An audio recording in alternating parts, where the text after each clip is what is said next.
Olá pessoal, eu sou a professora Ana Paula e agora a gente vai continuar falando sobre teoria de conjuntos, ok? Bom, no nosso primeiro vídeo a gente definiu o que era conjunto, definiu o que era elemento e agora a gente vai começar falando sobre relação de pertinência, que é o quê? É uma relação que a gente estabelece entre o conjunto e o próprio elemento. Então, o que é a relação de pertinência? Eu vou pegar esse elemento, esse objeto que está no conjunto ou não, e vou dizer se ele está no conjunto ou não. Para a gente dizer que um elemento pertence ao conjunto, a gente usa o símbolo de pertence, que é esse daqui, ok? E para a gente dizer que um elemento não está no conjunto, a gente utiliza esse símbolo aqui, que é o de não pertence. Bom, vamos fazer um exemplo então, ó. Considera o conjunto A como sendo o conjunto das vogais A, E, I, O e U. Então, o que a gente pode tirar disso? Ó, que o elemento A, ele pertence ao conjunto. Por quê? Porque ele faz parte dos elementos que estão aqui no conjunto. Por outro lado, a letra B, que não é uma vogal, ela não pertence a esse conjunto A. Então, essa relação de pertinência, ela vai afirmar para a gente se um elemento dado pertence ou não pertence a um determinado conjunto, ok? A gente tem alguns conjuntos especiais que estão associados à teoria dos conjuntos. O primeiro deles é o conjunto unitário. O que é um conjunto unitário? É qualquer conjunto que possui apenas um elemento. Então, por exemplo, eu posso considerar um conjunto V formado apenas pela letra A. Isso se trata de um conjunto unitário, ok? Um outro conceito importante é o conceito de conjunto vazio. O que é o conjunto vazio? Conjunto vazio é o conjunto que não possui nenhum elemento. E a gente retrata ele, a gente representa ele através desse símbolo aqui, ok? Isso é o que representa o conjunto vazio para a gente. E um outro conjunto importante é o conjunto universo. O conjunto universo ele vai estar sempre associado ao conjunto inicial com o qual a gente está trabalhando. Ele é o conjunto que possui todos os elementos com os quais se pretende trabalhar. Então, por exemplo, no caso desse conjunto A que a gente viu aqui em cima, o conjunto universo associado a ele seria o conjunto de todas as letras do alfabeto, ok? Então, o conjunto A é o conjunto das vogais e o conjunto universo associado ao conjunto A é o conjunto de todas as letras do alfabeto. Beleza, pessoal? Ah, um detalhe importante que ficou faltando no primeiro vídeo foi o seguinte. Lá eu falei que a gente sempre representa os conjuntos por letra maiúscula. E os elementos de um conjunto a gente normalmente vai representar por letras minúsculas, ok? Fica essa observação aqui. Continuando, a gente precisa definir como que a gente consegue concluir se dois conjuntos são iguais ou não. E a gente define isso utilizando essa relação de pertinência que a gente falou no início aqui do nosso vídeo.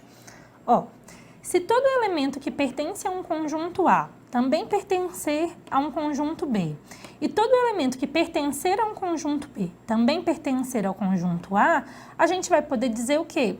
Que esses dois conjuntos são iguais, ok? Então, por exemplo, se eu tenho o conjunto A como sendo o A, E, I, O, U, e um conjunto B como sendo os x, aqui olhando para o x como variável e não como letra, onde x é uma vogal, observem, todo elemento que está em A está em B, certo? Porque todas as letras que estão aqui são vogais. E todo elemento que está em B está em A. Portanto, eu posso dizer que A é igual a B. Beleza? Tá, mas e se, por exemplo, ao invés de eu ter esse conjunto B aqui, eu tivesse A, E, I, O, U, K. Todo elemento que está em A está em B. Mas existe um elemento que está em B, que é o K, que não está em A. Então, nesse caso, eu também consigo definir uma relação entre esses dois conjuntos, que é a relação de subconjunto. Eu vou dizer que A é um subconjunto de B. Vamos ver a definição de subconjunto aqui, ó. É quando todo elemento de um conjunto A também pertence a um conjunto B. Nesse caso, a gente diz que A é subconjunto de B. Então, vamos voltar aqui, ó. Todo mundo que está em A está em B, correto?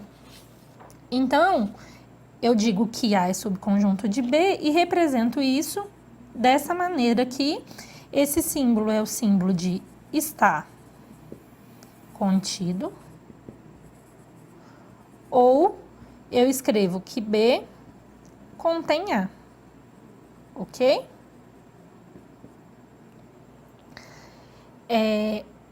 Mas, da mesma forma como a gente tem o não pertence quando a gente fala de pertinência, a gente também tem o não está contido ou o não contém.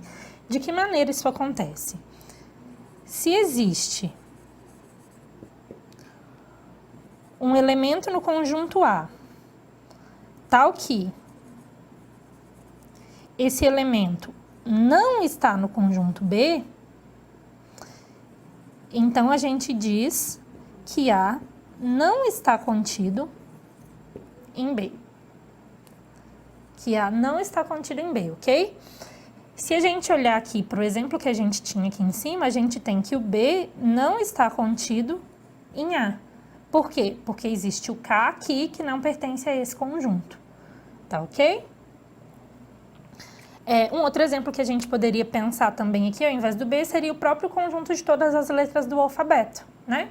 O A, ele vai estar contido no conjunto de todas as letras do alfabeto. Mas o conjunto de todas as letras do alfabeto não está contido em A. Por quê? Porque existem letras lá que não são vogais, como, por exemplo, o B. Tá ok? Por hoje é isso, então, pessoal. Espero que tenha esclarecido algumas dúvidas de vocês aí. Se você gostou do vídeo, curte aqui e um grande abraço para vocês. Tchau, tchau!